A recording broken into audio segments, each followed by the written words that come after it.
एकादश अध्याय। देवताओं का देवी की स्तुति करना और देवी का देवताओं को वरदान देना। मैं भुवनेश्वरी का ध्यान करती हूँ। उनके श्री अंगों की आभा प्रभात काल की सूर्य के मस्तक पर चंद्रमा का मुकुट है। वे उभरे हुए स्तनों और तीनों नेत्रों से युक्त हैं। उनके मुख पर मुस्कान की छटा छाई रहती है और हाथों में वरद, अंकुश, पाश और अभय मुद्रा शोभा पाते हैं। ऋषि बोले, देवी के द्वारा वहां महादैत्यपति शुंभ के मारे जाने पर इंद्र आदि देवता अग्नि को आगे करके उन कात्यायनी देवी की स्तुति करने लगे। उस समय अभीष्ट की प्राप्ति होने से उनके मुख कमल चमक रहे थे और उनके प्रकाश से दिशाएं जगमगा उठी। देवता बोले, शरणागति की पीड़ा दूर करने वाली हे देवी, हम पर प्रसन्न हो। संपूर्ण जगत की माता प्रसन्न हो। हे विश्वेश्वरी, विश्व की रक्षा करो। हे देवी, तुम ही चराचर जगत अधीश्वरी हो। तुम इस जगत का एकमात्र आधार हो, क्योंकि पृथ्वी रूप में तुम्हारी ही ख्याति है। देवी, तुम्हारा पराक्रम अलंघनीय है। तुम ही जल रूप में स्थित होकर संपूर्ण जगत को तृप्त करती हो। तुम अनंत बल संपन्न वैष्णवी शक्ति हो। इस विश्व के कारण भूता परा माया हो। हे देवी, तुमने इस समस्त जगत को मोहित कर रखा है। तुम ही प्रसन्न होने पर पृथ्वी पर मोक्ष की प्राप्ति कराती हो। हे देवी, संपूर्ण विद्याएं तुम्हारे ही भिन्न भिन्न स्वरूप है। जगत में जितनी स्त्रियां हैं वह सब तुम्हारी ही मूर्तियां हैं। जगदम्बे, एकमात्र तुमने ही इस विश्व को व्याप्त कर रखा है। तुम्हारी स्तुति क्या हो सकती है। तुम तो स्तवन करने योग्य पदार्थों से परे एवं परावाणी हो। तुम सर्व स्वरूपा देवी एवं स्वर्ग तथा मोक्ष प्रदान करने वाली हो। तब इसी रूप में तुम्हारी स्तुति होगी। तुम्हारी स्तुति के लिए इससे अच्छी उक्तियाँ और क्या हो सकती हैं। बुद्धि रूप से हृदय में विराजमान रहने वाली तथा स्वर्ग एवं मोक्ष प्रदान करने वाली नारायणी देवी, तुम्हें नमस्कार है। कला, काष्ठा आदि के रूप से क्रमशः परिणाम की ओर ले जाने वाली तथा विश्व का उपसंहार करने में समर्थ नारायणी, तुम्हें नमस्कार है। नारायणी, तुम सब प्रकार का मंगल प्रदान करने वाली मंगलमयी हो। कल्याणी दायिनी शिवा हो। सब पुरुषार्थों को सिद्ध करने वाली शरणागत वत्सल तीन नेत्रों वाली गौरी हो। तुम्हें नमस्कार है। तुम सृष्टि पालन और संहार की शक्ति भूता सनातनी देवी, गुणों की आधार तथा सर्वगुणमयी हो। नारायणी, तुम्हें नमस्कार है। शरण में आए हुए दीनों एवं पीड़ितों की रक्षा में संलग्न रहने वाली तथा सबकी पीड़ा को दूर करने वाली नारायणी देवी, तुम्हें नमस्कार है। नारायणी, तुम ब्राह्मणी का रूप धारण करके हंसों से जुते हुए विमान पर बैठती तथा कुश मिश्रित जल छिड़कती रहती हो।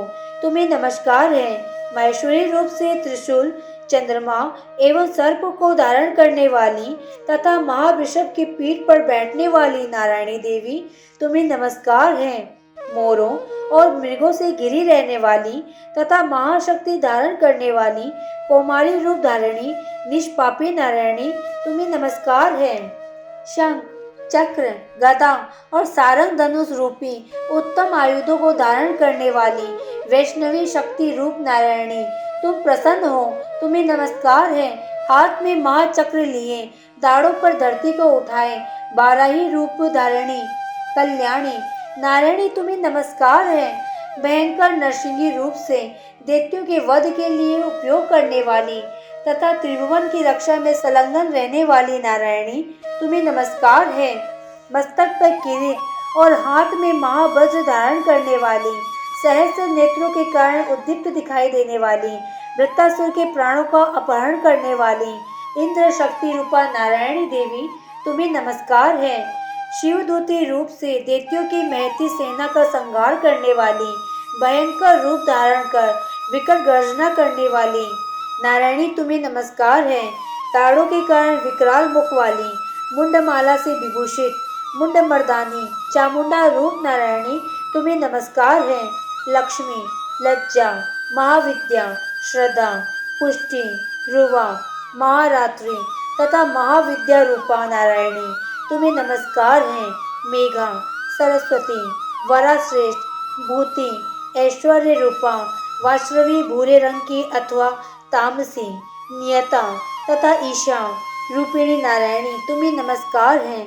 सर्व स्वरूपा सर्वेश्वरी तथा सब प्रकार की शक्तियों से संपन्न दिव्य रूप दुर्गे देवी, सब भयों से हमारी रक्षा करो तुम्हें नमस्कार है। कात्यायनी, ये तीनों लोचनों से विभूषित तुम्हारा सौम्य मुख सब प्रकार के भयों से हमारी रक्षा करें तुम्हें नमस्कार है। भद्रकाली, ज्वालाओं के कारण विकराल प्रतीत होने वाली, अत्यंत भयंकर और समस्त असुरों का संहार करने वाला तुम्हारा त्रिशूल भय से हमें बचाएं तुम्हें नमस्कार है। देवी, जो अपनी ध्वनि से संपूर्ण जगत को व्याप्त करके दैत्यों के तेज को नष्ट किए देता है, वह तुम्हारा घंटा हम लोगों के पापों से उसी प्रकार रक्षा करे जैसे माता अपने पुत्र की बुरे कर्मों से रक्षा करती है। चंडिके, तुम्हारे हाथ में सुशोभित खड्ग जो असुरों के रक्त और चर्बी से चर्चित है, हमारा मंगल करें हम तुम्हें नमस्कार करते हैं। देवी, तुम प्रसन्न होने पर सब रोगों को नष्ट कर देती हो और कुपित होने पर मनोवांछित सभी कामनाओं को नष्ट कर देती हो। जो लोग तुम्हारी शरण में जा चुके हैं उन पर आपत्ति तो कभी आती ही नहीं। तुम्हारी शरण में गए हुए मनुष्य दूसरों को शरण देने वाले हो जाते हैं। देवी अंबिके, तुमने अपने स्वरूप को अनेकों भागों में विभक्त करके नाना प्रकार के रूपों से जो इस समय धर्मद्रोही महादैत्यों का संहार किया है, वे सब दूसरी कौन कर सकती थी। विद्याओं में ज्ञान को प्रकाशित करने वाले, शास्त्रों में तथा आदि वेदों में तुम्हारे सिवा और किसका वर्णन है तथा तुमको छोड़कर दूसरी कौन ऐसी शक्ति है जो इस विश्व को अज्ञान में घोर अंधकार से परिपूर्ण ममता रूपी गड्ढे में निरंतर भटक रही हो। जहाँ राक्षस, जहाँ भयंकर विष वाले सर्प, जहाँ शत्रु, जहाँ लुटेरों की सेना और जहाँ दावानल हो, वहाँ तथा समुद्र के बीच में भी रहकर तुम विश्व की रक्षा करती हो। विश्वेश्वरी, तुम विश्व का पालन करती हो, विश्व रूपा हो, इसलिए संपूर्ण विश्व को धारण करती हो। तुम भगवान विश्वनाथ की भी वंदनीय हो। जो लोग भक्ति पूर्वक तुम्हारे सामने मस्तक झुकाते हैं, वे संपूर्ण विश्व को आश्रय देने वाले हो जाते हैं। हे देवी, प्रसन्न हो। जैसे इस समय असुरों का वध करके तुमने शीघ्र ही हमारी रक्षा की, उसी प्रकार सदा हमें शत्रुओं को भय से बचाओ। संपूर्ण जगत का पाप नष्ट कर दो। उत्पात एवं पापों के फल स्वरूप प्राप्त होने वाले महामारी आदि बड़े बड़े उपद्रवों को शीघ्र दूर करो। विश्व की पीड़ा दूर करने वाली हे देवी, हम तुम्हारे चरणों पे पड़े हुए हैं, हम पर प्रसन्न हो। त्रिलोकी निवासियों की पूजनीय परमेश्वरी, सब लोगों को वरदान दो। देवी बोली, देवताओं, मैं वर देने को तैयार हूँ। तुम्हारे मन में जिसकी इच्छा हो वे मांग लो। संसार के लिए उस उपकार वर को मैं अवश्य दूंगी। देवता बोले, सर्वेश्वरी, तुम इसी प्रकार तीनों लोकों की समस्त बाधाओं को शांत करो और हमारे शत्रुओं का नाश करती रहो। देवी बोली, देवताओं, बेवस्त मनवंतर के 28वें युग में शुंभ और निशुंभ नाम के 2 अन्य महादैत्य उत्पन्न हो गए। तब मैं नंद गोप के घर में उसकी पत्नी यशोदा के गर्भ से अवतीर्ण हो विंध्याचल में जाकर रहूंगी और दोनों असुरों का नाश करूंगी। फिर अत्यंत भयंकर रूप से पृथ्वी पर अवतार ले मैं विप्रचित नाम वाले दानवों का वध करूंगी। उन भयंकर महादैत्यों को भक्षण करते समय मेरे दांत अनार के फूल की भांति लाल हो जाएंगे। तब स्वर्ग में देवता और मृत्यु लोक में मनुष्य सदा मेरी स्तुति करते हुए मुझे रक्त दंतिका कहेंगे।